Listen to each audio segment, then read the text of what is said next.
Best in my car. I think some people think in the shower, I think best in the car. Because every time I'm in my car, I want to film a video. And then when I'm home, I don't set up my camera or anything.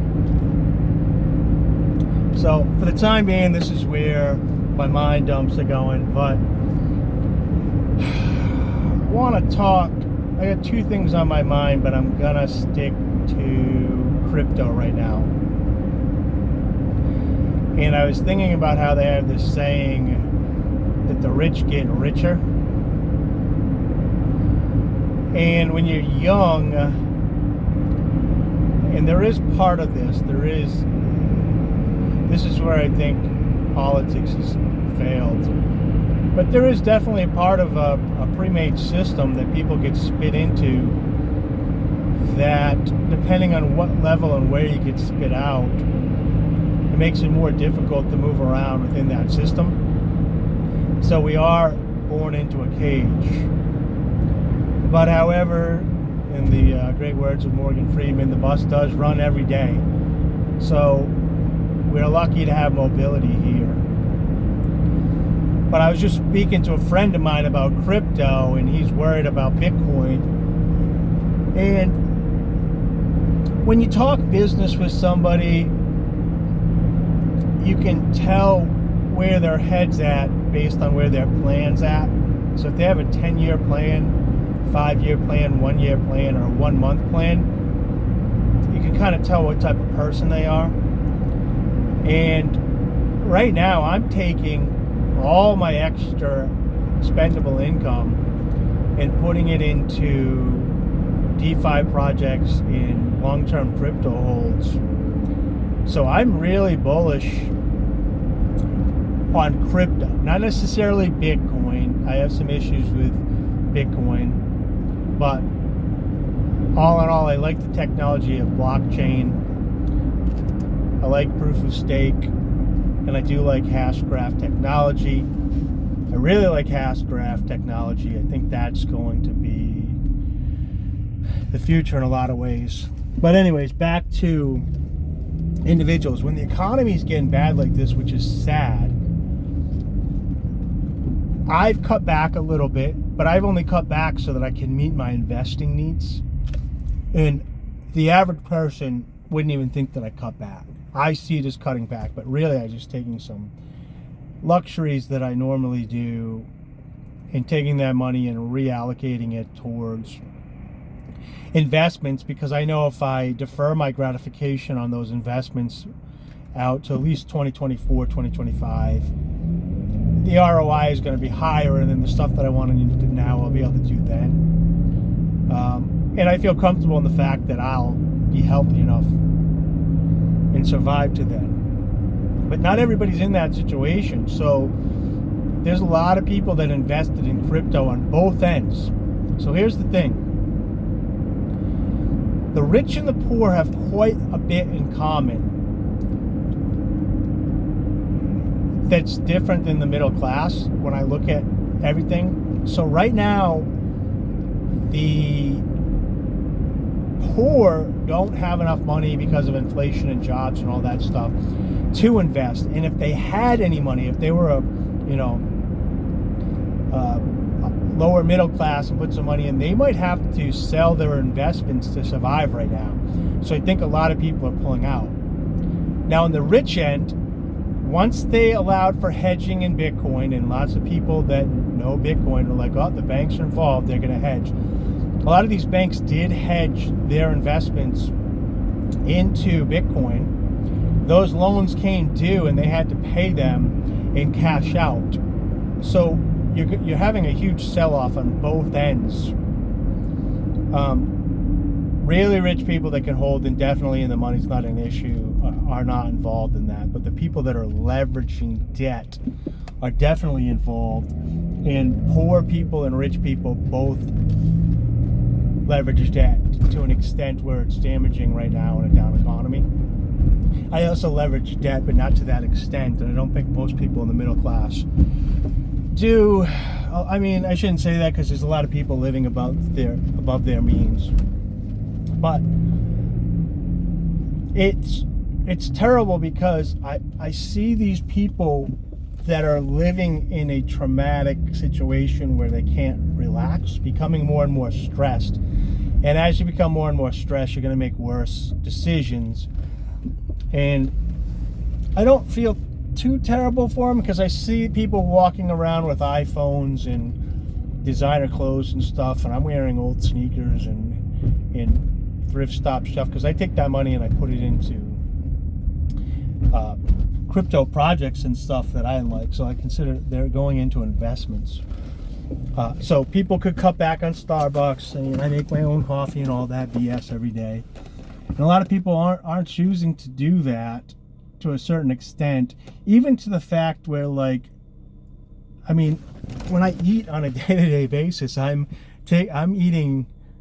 rehydrating, dried beans and making chilies and stuff.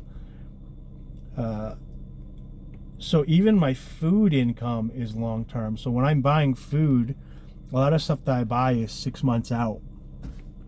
And I keep a rotation of dried products that I rehydrate, and then all I'm really buying is a small amount of fresh produce now that it's wintertime. Like, fruits, berries. But I mean, even the milk. So I don't want to get too far into this, but there is certain things you can do with veganism that I like. For me, like I have water filtration in dried foods, no meats, no animal products. And so the stuff that I have that I eat, that I get my protein from, I can keep 6 months of it on hand. So it's kind of, I can find the best deals, I can store it, and then I can defer my groceries over a 6 month period of time and buy in bulk. And then all that extra money goes into my investments. I guess you could do that. I just don't know how you would do that where you have to buy meat all the time. Hunters can freeze it, people could get freezers and stuff, but that just doesn't taste. I don't know, and I don't know what the I guess you could age it as well in jerkies, but it's just not viable as much, I think, as that fresh, a lot of that fresh stuff. Anyways, so there is ways, if you can take your life and set it up in a manner where you're blocking it into blocks that are bigger and bigger, and then purchasing and planning for those bigger and bigger things, you get a discount when you do anything in bulk. And you can also plan. So when I always have 6 months worth of food, and people are like, inflation, I have 6 months of time to look for sales and discounts and stuff when I'm purchasing things to replenish the stock that I have. Whereas if you have empty cabinets, you're beholden to the market when you go out, and it's not going to give you the ability to do anything. You're going to be beholden to the prices in the market. And if you scale that out, that's what I think is happening to a lot of people. So when my friend was back around all the way back now, so when I talk to individuals and they're worried now that crypto's down, it really telling to me that they're like, well, it's done because it's down. And it's like, well, if you look at the cycles, the long-term cycles, everything's down. Bonds are down, stocks are down. I'd have to look more into this, but it even seems like this is very rare that both bonds and stocks are down. It looks, my guess is that the government will have to default on some debt. They'll probably put a Republican in there and have them default on it. Maybe not. They did it to Nixon. I think it was Nixon and FDR. Maybe not. Anyways, then that money's going to have to go somewhere. And I think that's when crypto will pump. And then all these people will then get FOMO again and buy back into crypto. And it's just really as simple as what Warren Buffett said, which way back in the day, which is, when people are fearful, be greedy, and when people are greedy, be fearful. I've been stacking my crypto in a manner that it's going up and down with these pumps. So you put some money into it. When it goes up, you can pull a certain percentage out that you feel comfortable with. And then I look at my overall portfolio, and the stuff that goes up, I pull a little bit from. And the stuff that goes down, I reinvest that stuff that I pull into that. And then when that goes back up, it's just a cycle. So you're buying low, selling high. And if you figure out what you want in your portfolio, research a dozen projects or so and do this, you can use each one without having more money to invest to grow each project. So in the end, your portfolio might look exactly the same, where you have $10,000 of USD fiat currency in your portfolio. But the individual cryptos you have, you might start with 1,000 H bar, for instance. And it's worth X amount of dollars. I think it's up to 7 cents. I got in around 3 cents. So every time that went up to like 5 cents, I pulled a little bit. And then when it went back down, if I wanted to reinvest, I could.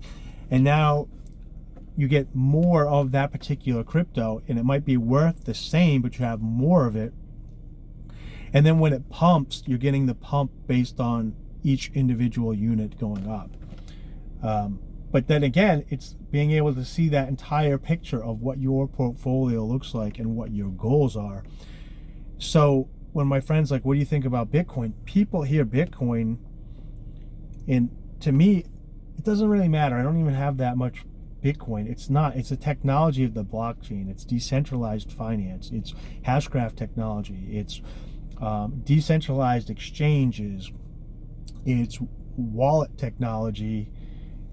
It's bridges between these different ecosystems. It's sharing instantaneously. It's open source technology. It's Web3. It's all these things together. And if you look at where we are now, and you look at where we were 10 years ago, 12 years ago when Bitcoin came out, so much has happened. So in your mind, just think, it's 2010, Bitcoin came out. It's 2022. There's so many cryptos. There's more technology. There's Web3. There's NFTs. There's all this stuff. And I'm not talking about art NFTs. I'm talking about utility NFTs, like for investing, or like passes and stuff like that. Like picture in the future when you buy a flight, it comes on an NFT. Or maybe you buy a master NFT for like Delta, and it's like your pass for Delta that you can buy everything with, and it's coded to you in your wallet. So 2010, Bitcoin comes out. 2022, all this technology added. Now let's look out to 2030. In your mind, do you think in 2030 all this stuff's going to be gone, and we're going to regress, and we're going to go back to printing more money? Do you think that we'll have a new digital system? Do you think we'll be moving towards technology, whatever manner that may look like? My bet is we're going to move to more technological advantages and decentralization, and people are going to fight it every sense of the way. So you might want to hedge, but the genie's out of the bottle. The one thing that I am a little bit worried about with Bitcoin, and one thing that I will say, is you have Bitcoin and no one knows who Satoshi is. So for those who don't know, Satoshi Nakamoto, I think, or Nakazumi, or whatever his name is the alias for whoever created it. My best guess is it's multiple people. It looks like it was multiple people. Some have passed, some haven't. And there's a wallet out there that has a bunch of Bitcoin in it that has not been active, that could activate. So if this was a government program, that wallet's out there. Or if the person that has that is also in charge of federal banks or something like that, it could be really dangerous. And then also what happens is all the, like Bitcoin Cash, for example, that's a fork, and Litecoin, that's a fork of Bitcoin, all these Bitcoin forks, There's also wallets out there that have those in it from the fork from that original Bitcoin wallet holder, because it was, that wallet was created in 2010, and then when the Bitcoin Cash fork happens, that wallet also has equal amounts of Bitcoin Cash in it. Also, when the Litecoin was created, and so on and so forth. So there's copies and there's forks. But any fork that happened from Bitcoin that is successful, that original wallet has a forked coin of that as well. So even if you put into a secondary crypto that's a fork of that, whoever that anonymous person is could technically be malicious, which could be dangerous, could be disappeared. It could be a good person, but it could be a negative. So there's alternatives out there. I research alternatives, and the last thing I'll say is the one mindset that we got to get away from is like on a global scale, really people are really comfortable with different countries using different currencies, and these currencies are based on imaginary lines that are written in the world and borders.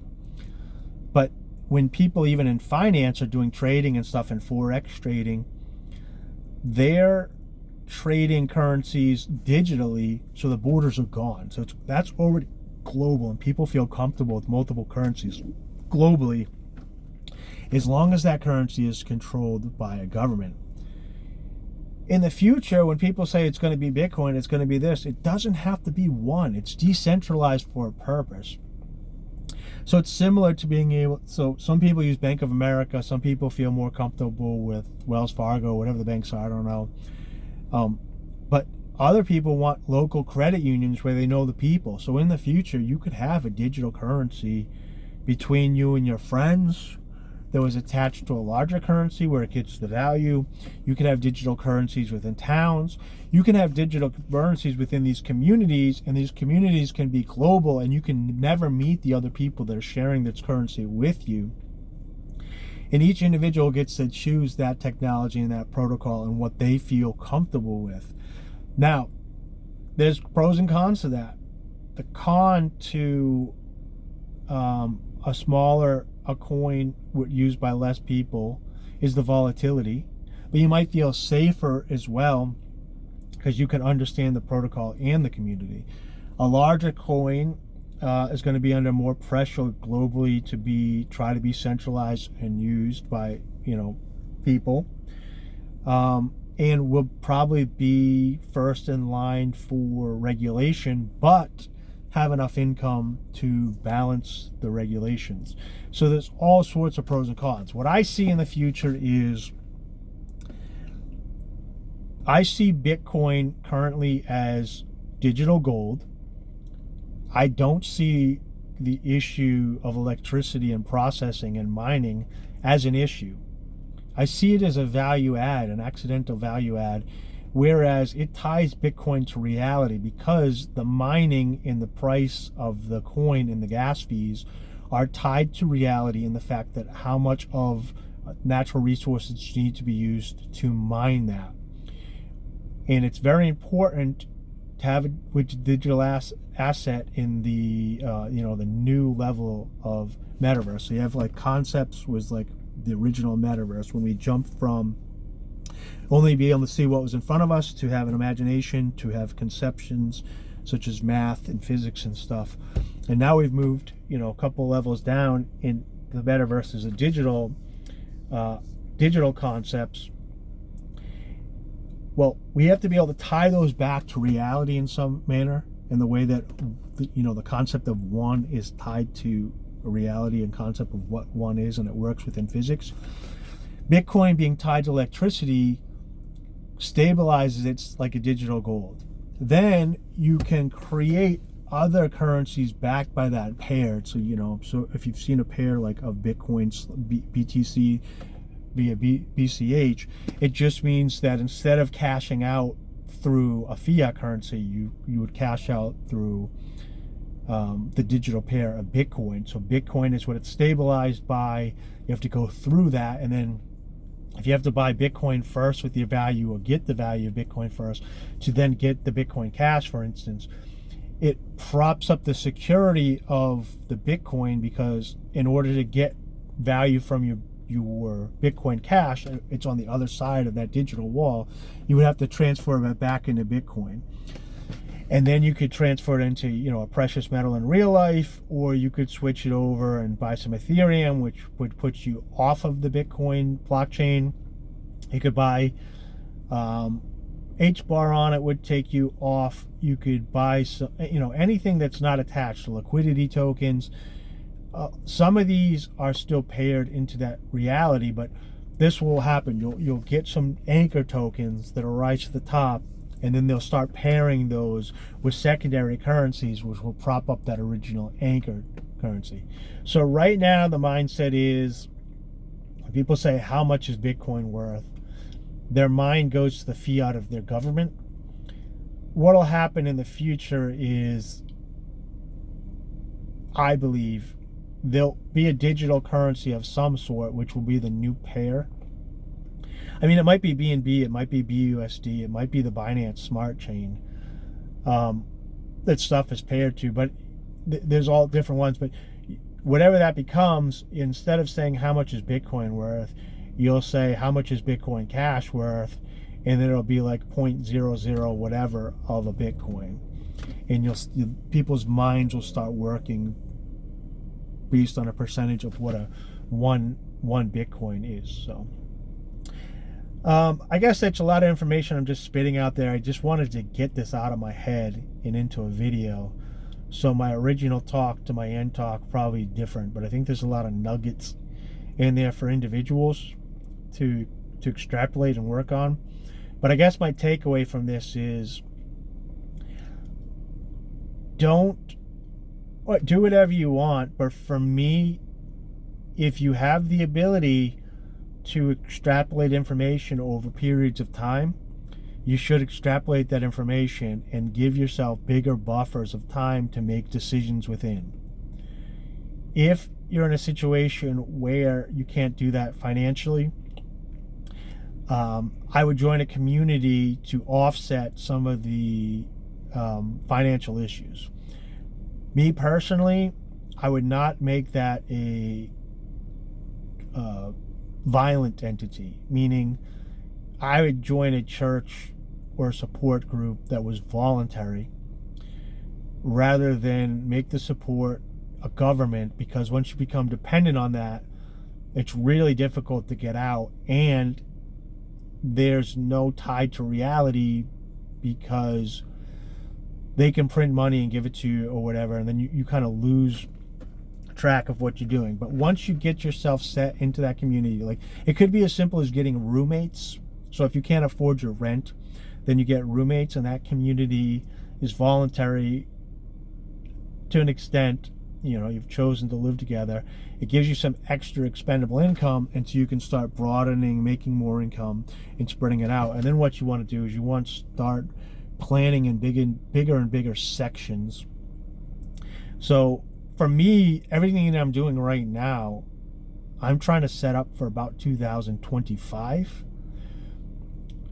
I wish I was in a better situation where I was like setting up for 2030. I'm just not there yet as an individual. But I think 2 years out for me is pretty good.